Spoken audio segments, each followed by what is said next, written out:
Michael Klam, host of Conversations with Poets. We're here in the children's room at the San Diego Public Library, and want to give a shout out to the librarian Misty Jones and Mark Cherry for giving us a place to do these interviews. We have Ying Wu here today. She's the executive editor of the San Diego Poetry Annual. It's actually KSDPA, kids with an exclamation point, right? Yes. Looking forward to hearing some of the poems from the anthology and some of your own work as well.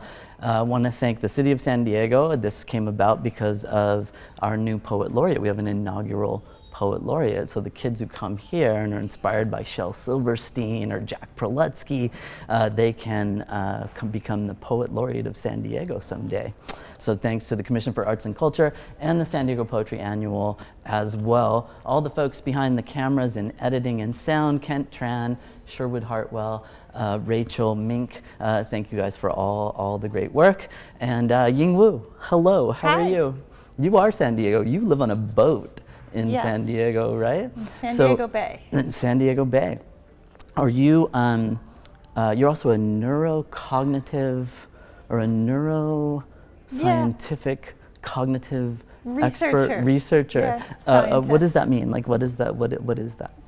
Well, I study cognition. I study how we think, how we make decisions, how we reason, how we perceive things, how we remember, and I try to understand how the brain functions and how the brain helps us do those things. And do you do some specific research, how the brain functions when viewing art, when writing poetry, when doing poetry? Tell us a little bit about that. Yeah, there's a lot of interest in that in our group, and I'm currently working in partnership with the San Diego Museum of Art to look at aesthetic experience, like how people understand paintings and how they respond to paintings, and you know, what changes in their brain and in their physiological system, like their autonomic nervous system. How does their heart rate change? Different activities in the cortex change when you're looking at a painting that you find, say, moving or deeply engaging versus a painting that you feel maybe indifferent towards or maybe you find unsettling. So we're trying to understand what's changing in the body and the brain as you have different experiences of artwork. And have you found that art, poetry has a profound effect in terms of a person's ability to also create art? Are you looking for any connections there? You know, that's a really interesting question, and I would like to go look at that in greater detail, absolutely. But one thing we are trying to study is, you know, looking at creativity.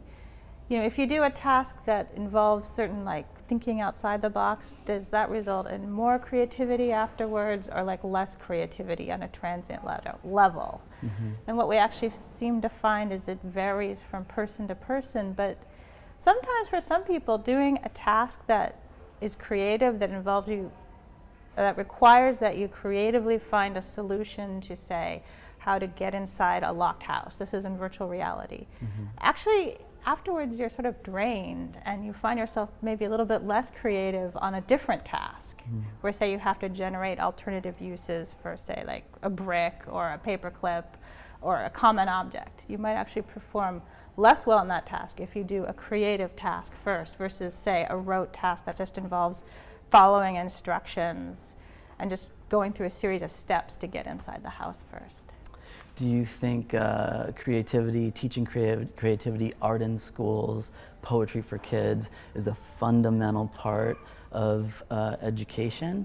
And do you think that part of what you do doing the poetry workshops for the San Diego Poetry Annual is part of that because art creates a well-rounded person who can be not just in front of a canvas and create a beautiful painting, but figure stuff out because they have a creative mind? Absolutely. Solving problems, thinking about things from different perspectives is core to, like, every aspect, I think, of education.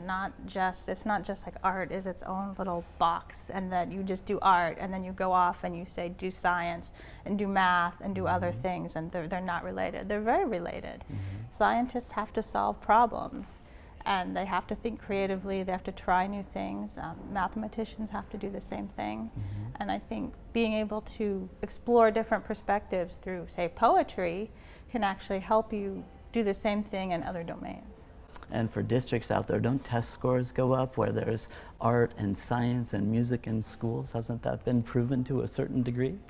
Yeah, I'm not 100% familiar with that research. This is my understanding. Yeah. We want everybody, that's true. Okay. Why not? I've Yeah, and I think that's what it is. You know, you a creative thinker is someone who can approach anything and kind of jump into it and figure it out to a certain degree. Tell us a little bit about the Poetry Annual and the workshops that you do with kids. Katie Manning was here just a little while ago, and she said that her son did a workshop with you guys. And he thinks that you are the cat's meow because of you, he got to see his poem and his work on a page in a real anthology. My daughter too, Anya, her drawings and poetry has made it into the Poetry Annual. So tell us a little bit about the workshops and maybe give us a sense of how, if anybody wants to get involved and get their kids in these workshops, how can they do it?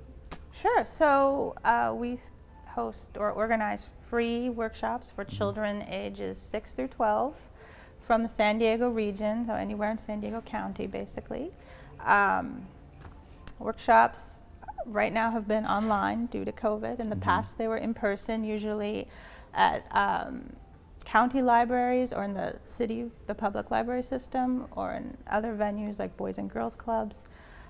Right now it's mostly online though. We just had a workshop in May hosted by the Escondido Public Library, and we focused on basically writing poetry, or we try to encourage children to draw who might be still just learning how to write. And they were able to kind of explore different topics that they're interested in, whether it was their experiences of the past year, or just like their favorite animal that they're thinking about, or sometimes we might do we did one on a theme about the earth and nature. So usually we choose different themes, and Francisco Bustos was leading that workshop, so he also brings music and energy. He's a bilingual poet from Southwestern Community College, so he also brings Spanish language.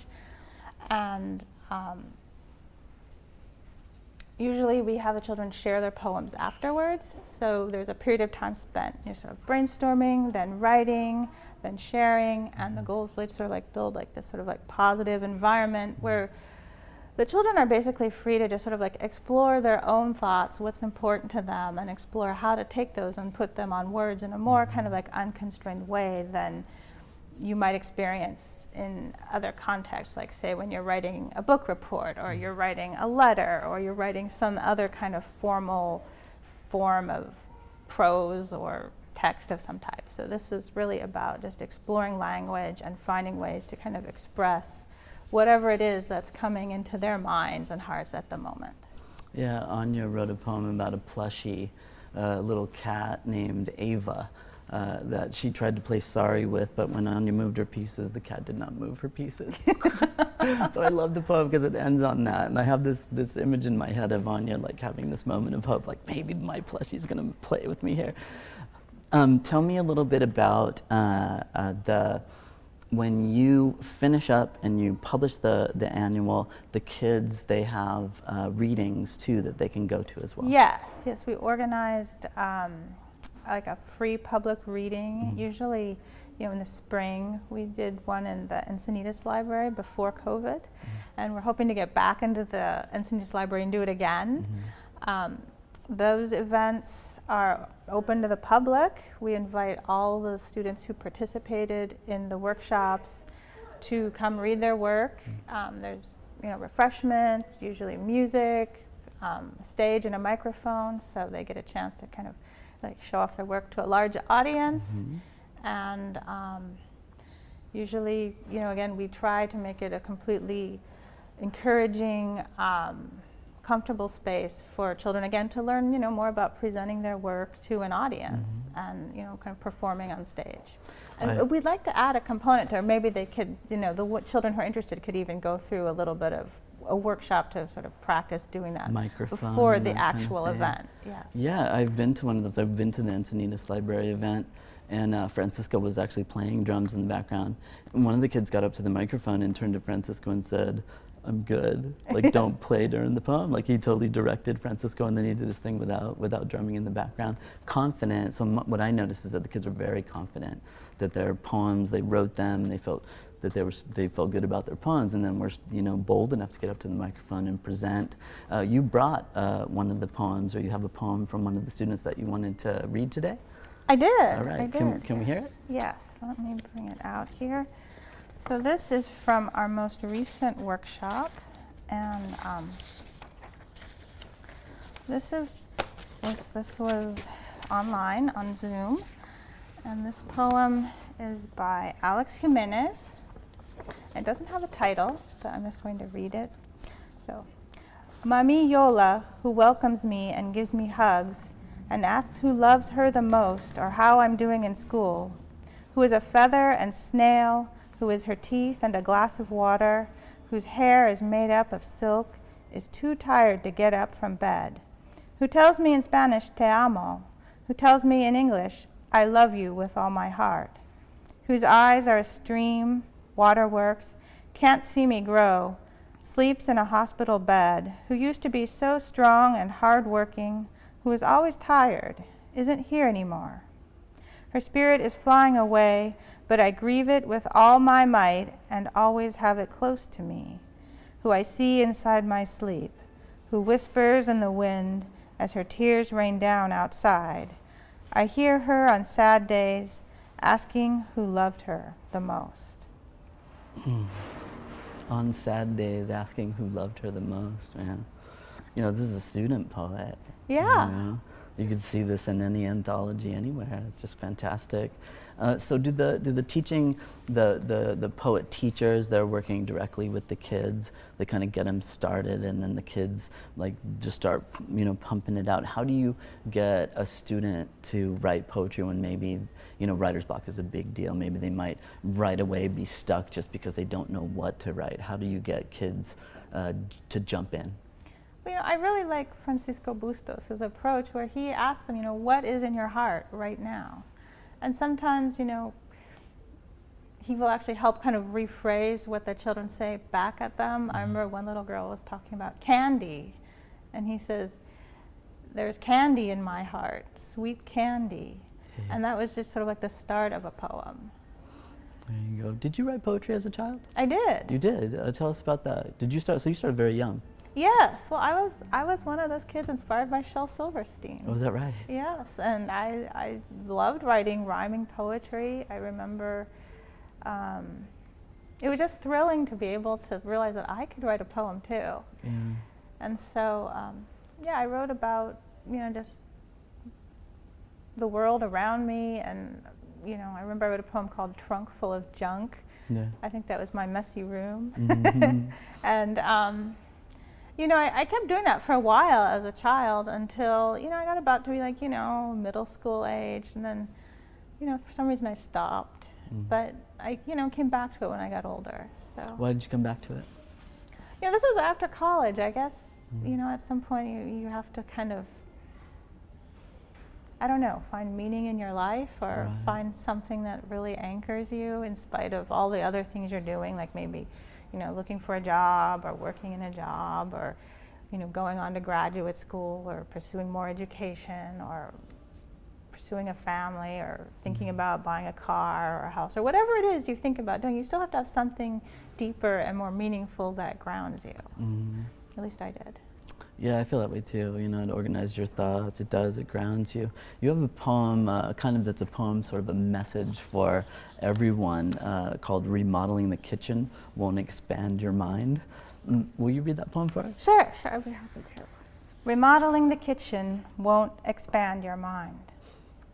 My fellow law-abiding citizens, as we steer our carts through Costco and Walmart and Target and Best Buy, let us remember this: we are somewhere. Inside our shoes, between the cans of soup and bags of noodles, between crossing off sanitizer and searching for arugula, between the chill of dawn and the cool of night, between apex and nadir, between the arc of the sky and our parking spots. We are more than 7 billion in the world. Each one of us is somewhere. The bones of our forefathers are somewhere. Our baby bonnet buttons, the old TVs we forsook for flat screens, the prizes from our Happy Meals are somewhere. My law-abiding brothers and sisters, as we dream frontiers from our cul-de-sacs and pull the crabgrass and whiten our teeth, I ask of you this: touch your navel. We came into life through connection. Feel the soles of your feet. We are somewhere. We are here. Lovely. Touch your navel. We came into life through connection. Do you feel to a certain degree that we all do kind of need to stop and look around, and that writing will help you do that? Absolutely. It kind of helps you to take a moment and remember what's important, maybe.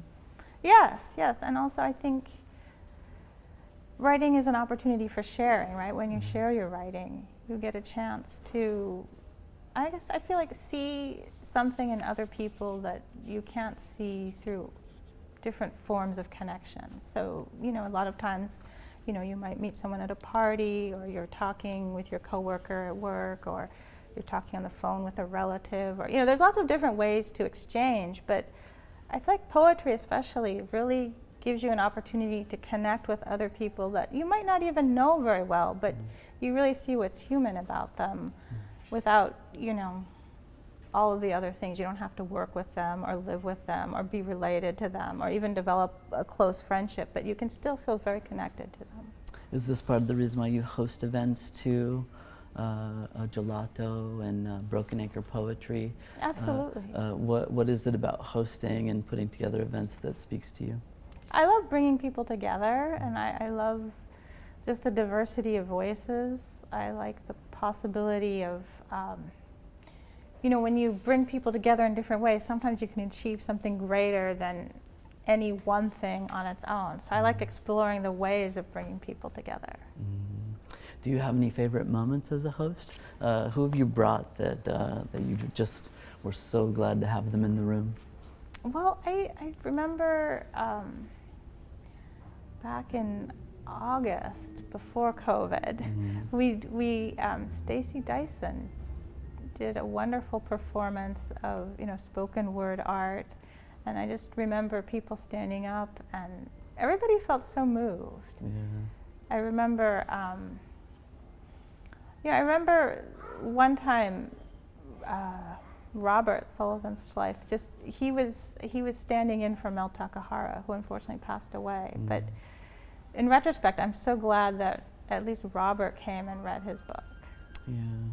And he also read from the summation collection that he puts together every year, working in partnership with the Escondido Municipal Art Gallery. And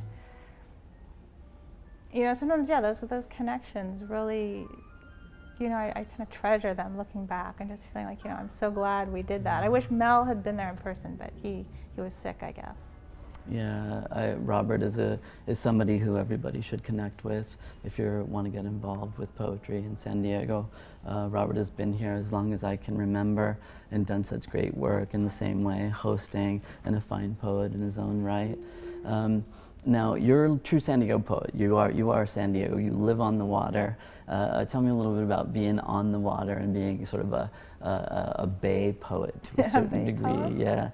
Do you have a part of you that's inspired by the place that you live in, the confinement of the boat, or the freedom of getting out on the bay? Oh, the water, the wind. I really love. I love the nature. I love the seabirds. There's terns right now. I love watching them hunt. Yeah. I love swimming in the ocean or swimming in the bay. Sometimes when I think there's a lot of fish around, the pelicans and the terns will be there, and you're swimming out there with them. Yeah. Sometimes dolphins swim even into where where our boat's tied up, far into the marina. Yeah. Sea lions come by. Yeah. So I love being on the water, and it does absolutely inspire me. You know, I really like the stormy days when there's wind whipping around, and I really enjoy, actually I have to confess, I enjoy being tied to the dock and having a little bit of movement due to the wind. But actually being out at sea is much harder, is very hard for me, because I get very seasick. Do you really? Yeah, and it makes me very tired. It makes most people, I think, very tired. So as soon as you start getting out to sea, at least for me, I just kind of fall asleep. Yeah, is that right? Yeah. Sleep it away. It doesn't affect other people as much, but for me, I get so tired.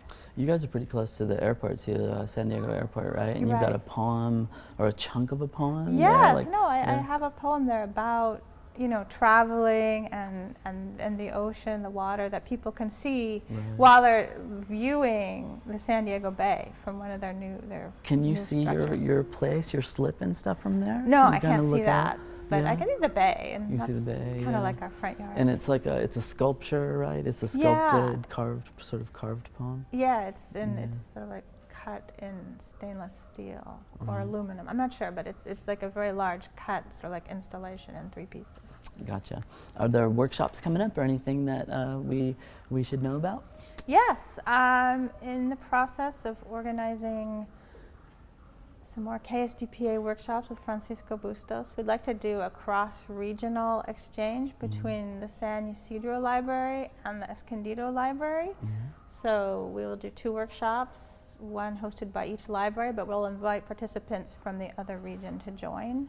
And the kids who participate, they workshop the poems, and then they're in the anthology, right? So they'll see their poems come out. And this week, actually, SDPA starts submissions the 15th of June all the way through October 15th. Until when do the workshops go? We'll probably go in through the fall, so we'll probably do some more workshops through September, maybe even October. Yeah. But we might start a little bit early. It really depends on the library schedules, so we might start them as early as, you know, winter, you know, for the next anthology. Did you get more kids coming in during the closures with being able to show up on Zoom? Yeah. Is that, because I noticed that about a lot of the readings. We got people from all over the world, you know, and we would do a poet's bench reading or one of the readings for SDPA, and we get folks from Russia. Right, you know, we get someone from Nashville, someone from Texas, someone from Canada. Yeah, we did get a lot. I think the registration was capped out, so we had 25 participants register, and most of them showed up. I think that the online format works for kids in that, you know, their parents don't have to drive them there, and so they can be from maybe further away than Escondido, but still participate. So it makes it a little bit easier for everybody, actually. How do parents find the information to sign up for a workshop? So ksdpa.com has the information, so that's the website for the Kids San Diego Poetry Annual.